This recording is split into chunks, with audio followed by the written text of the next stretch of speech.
Hey gals and guys. It's late in the evening, afternoonish, on a nice spring day. Thinking about changing the oil in this tractor. Thought I would shoot a little video, just use it as a teaching moment. So this is my 1650 John Deere with an International backhoe front end loader on it. Pretty heavy duty, does anything I need it to do. In order to counter that, I have to have a pretty decent heavy weight, and I prefer heavy weight since I'm mowing a lot of rocks around here. Brush hog, 6 foot diameter. So anyway, I'm going to do an oil change. Since I don't use this a ton, and it's not like a vehicle, what I tend to do is just write a date on my filters. There's my oil filter. I'm going to be changing that. And up in here, little red dude is the fuel filter. I replaced that the other day because apparently when you don't have a water separator, the water sits in the bottom of the fuel filter and eventually rusts out, so I was kind of speeding some fuel around. Fortunately, it was a nice, easy fix, new fuel filter. Good to go. Anyway, I'm going to show you these forks. They're just kind of sitting on here right now, but they just clamp on. Kind of cantilever. It's longer on the bottom underneath the bucket, but you can't see it. And then you can clamp it down. I use these a ton, moving whatever. Fencing panels, cattle panels, long metal, whatever. So this kind of gets used and abused. Anything with bucket tends to get a beat up front end. So this hood just kind of sits on here. But anyway, for an oil change, obviously you're going to want a filter. Nice little rag of some sort. I like a marker. I've got some various wrenches. Because the last thing you want to do is strip out your drain plug, because you're going to have many more changes on it. Filter wrench, this one is adjustable. Three different sizes. Maybe you can see that better. Kind of handy, but kind of bulky. Haven't found my other one yet. And you gotta have some sort of cold beverage. My drain pan's already there on the ground. And my trusty cardboard. As I was throwing this down here, I was thinking I've had that piece of cardboard, the exact same piece of cardboard, for at least 12 years. So it served me well. And then oil. I just looked up in the manual and it says it takes 12.7 quarts. Whatever that equates to. So anyway, we got enough. You get to hear the background noises of wild birds, peacocks, chickens, who knows what you're going to get. Plus you already saw the dogs wrestling. Anyway, so let's crawl under this thing and get some oil changed.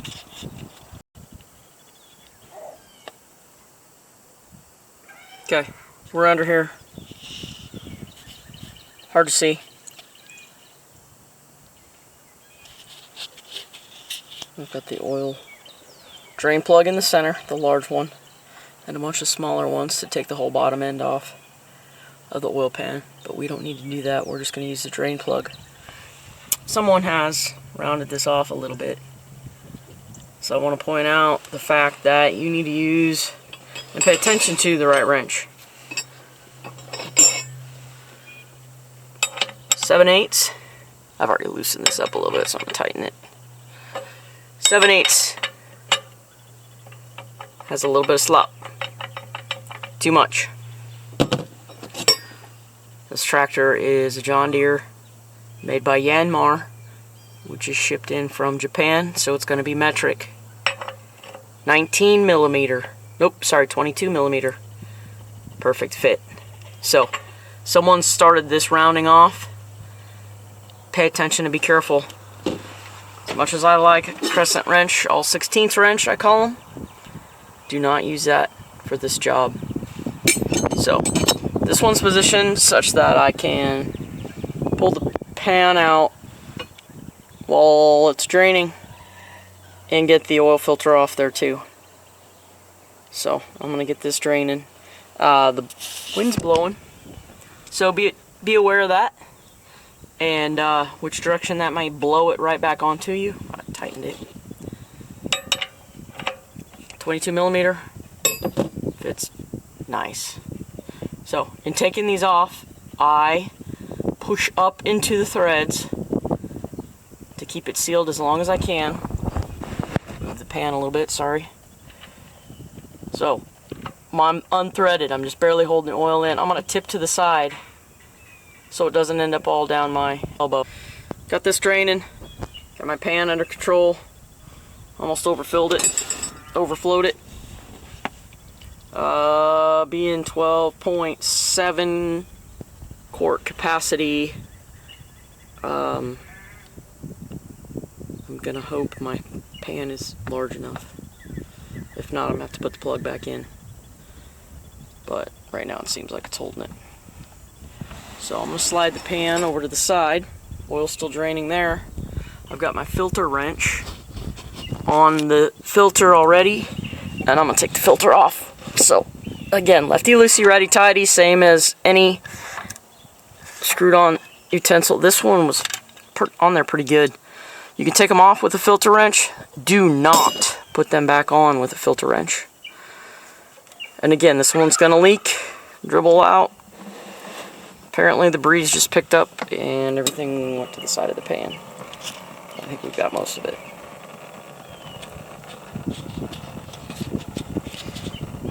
See, the breeze is picking up again, blowing it all over. So it's a wonder my trusty cardboard has lasted this long. Maybe the oil's preserved it. So anyway, oil filter. Again, I unscrew it, but I kind of push back towards the thread so it doesn't just fall off and splatter oil everywhere.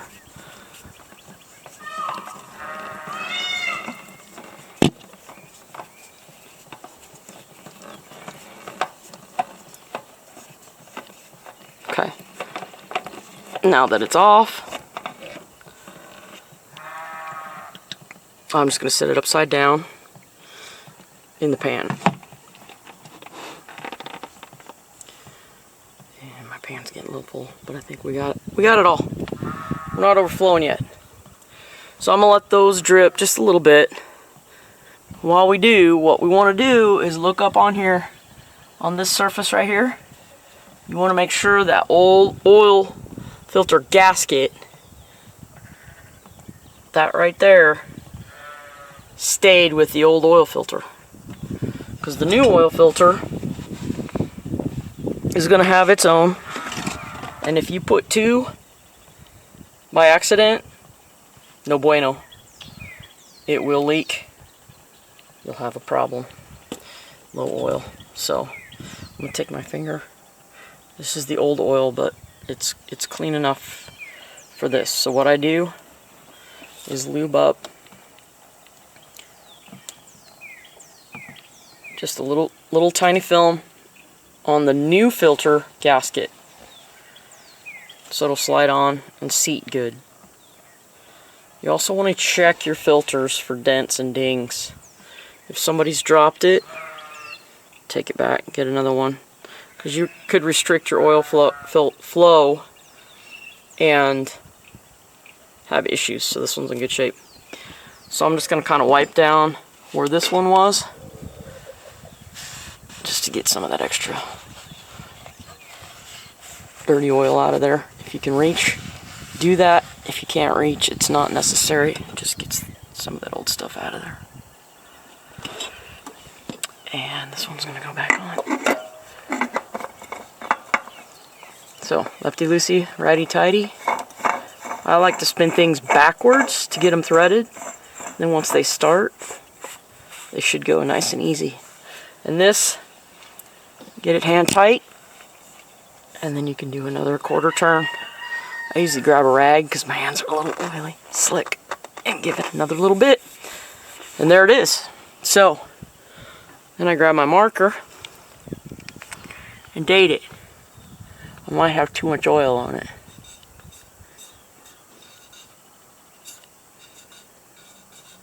Alright. That part's done. If I wasn't trying to hold a camera and do all this, I may have filled that with oil, but being that it's mounted sideways, I imagine I would have lost most of the oil. So I'm just going to fill the engine compartment from the top and let the oil pump in the engine fill that. We still have a little bit of oil dribbling out, so I'm going to let that drain. Okay, so I want to drive home my point about this oil plug. You can see where some of these edges right here are rounded off. So if you look at the 7/8 wrench, I can turn it in there, you can hear it slop a little bit.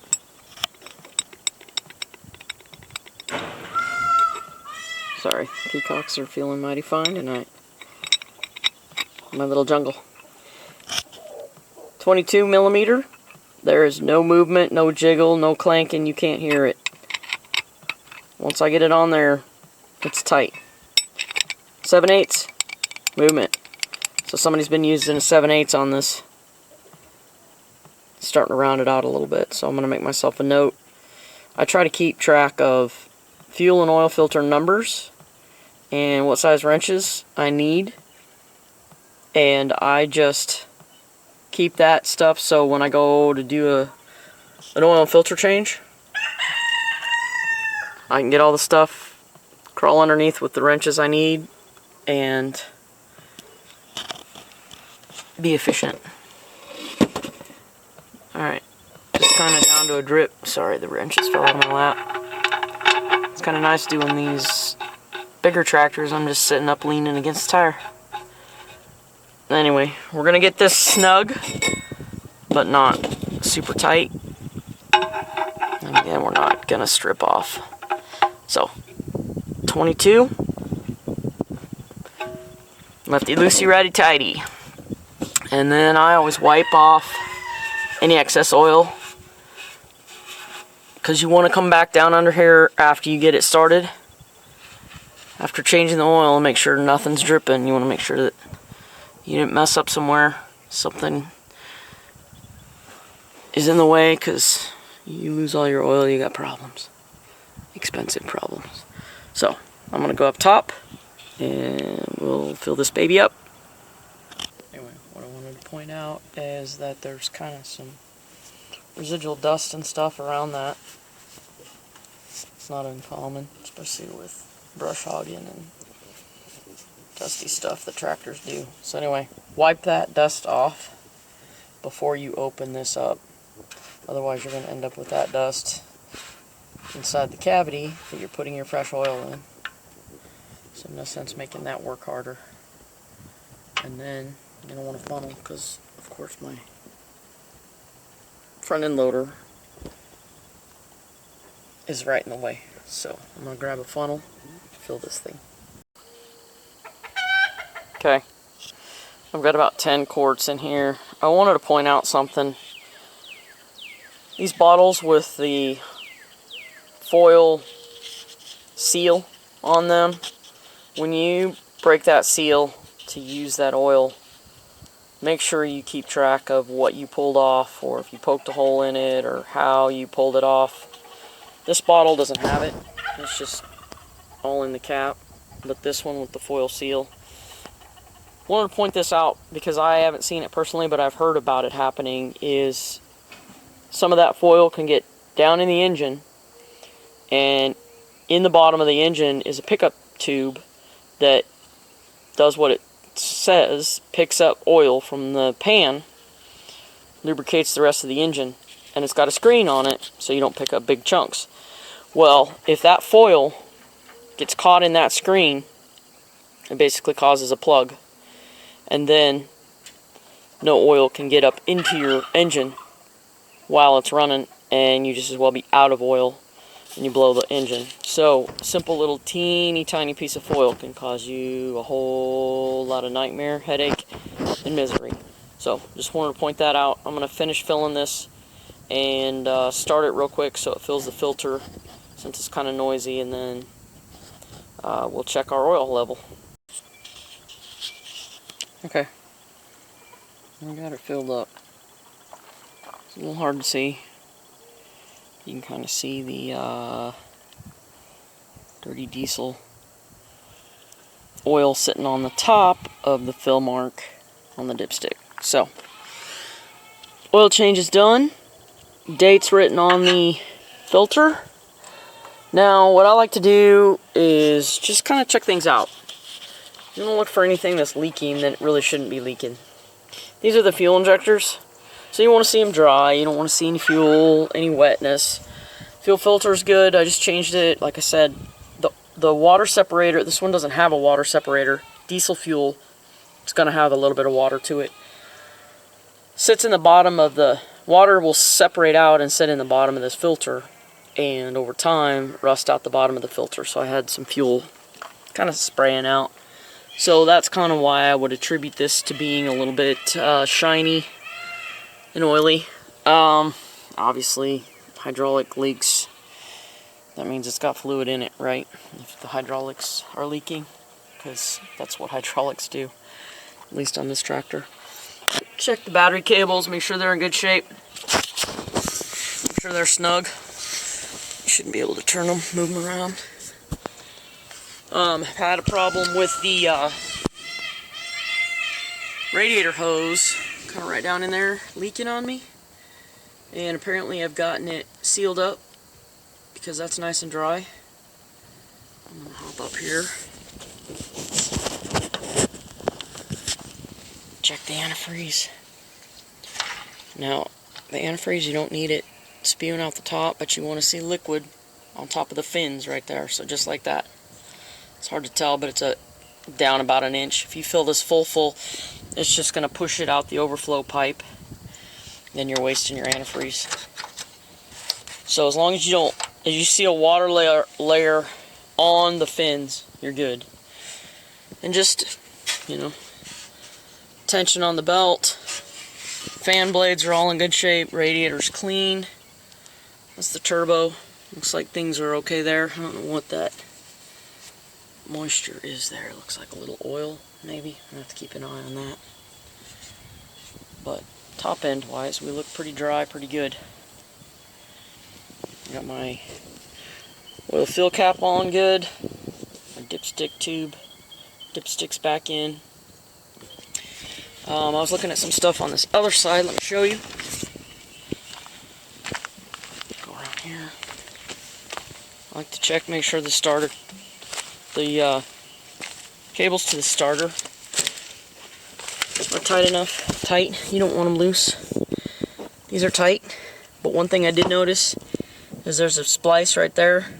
Not the way I'd do a splice, but apparently it's been like that for a while, because I've had this tractor for 4 or 5 years, and I think it was like that before. But anyway, there's also a piece back here that's pretty close to the exhaust, and it's also missing some coating. I have some liquid, I think it's liquid plastic or liquid wire coating. I mean, it's like liquid electrical tape. So I'm gonna treat those just to help myself out. Anything you can do now preventatively. The starter's tight, exhaust looks good, no holes in it. You're just looking for leaks, something preventative. If you can take a few minutes to tighten something up and fix it now, that might save you hours later, especially when you're out in the field or even with your car. This is a hydraulic filter. I was having some problems with my hydraulics over the winter. Barely wanting to move. Didn't think it could be the hydraulic filter, but tried it anyway. Sure enough, it was it. So my hydraulics are working better. So that filter is newer. I notice I haven't put a date on that, so I need to. But it's not leaky, not wet. I mean, you're gonna have some damp, dust, dirt, stuff anyway, but that's typical. This is the transmission and hydraulic fluid. forgot my rag. It's on the other side, so I'm just gonna wipe the area off with my hands to get the dirt so it's not falling down in there. Anyway, this, I'm gonna have to get my rag because it's, since I started the engine to fill the oil filter, it's kind of splashed some oil in there. But anyway, you just check all your fluids, check for leaks, make sure everything's dry. It's just kind of a precautionary measure to save you some time later on, even if it's just in your car. If you got a leak that doesn't look right, you know, tighten something up, say something to somebody, get on top of it, because it can save you a lot of money. That just looks like a typical hydraulic leak, because hydraulic fluid is so thin, it kind of oozes out easily. So, it collects dust. I don't see any wet. Now, I'll show you what a wet leak looks like. I had this parked so the brush hog was facing downhill, and so the output shaft, or the input shaft to the brush hog gearbox is leaking. I need to tear that apart and replace that seal. Meanwhile, I will definitely keep an eye on this oil level. So if I pull this plug right here out, I should have oil at or coming out. You can fill it from here, but you don't want it any fuller than this. When I first got this thing was clear full of oil. It's not good. Too much. Too much. You need it to splash around and breathe. You know, check things out. That could use a little grease. The whole tractor could use a little grease. I'll get it greased up. Tires looking in good shape. All the guards and everything are on there. I mean, everything looks good other than those bare wires around the starter, so I'll get those dealt with. I'll check my hydraulic fluid and should be good to go. No more than I use it, just to move a round bale around once in a while. And I brush hog a little bit with it, but not a lot. That's what I have animals for. They graze my pastures, so it doesn't get used a ton, so I don't feel like I need to change the oil every year. But love my forks. Anyway, nice evening. All the peacocks are I can see them strutting up there. Oh, none of them are. They're all watching me. Anyway, have a good one. Hope you learned something.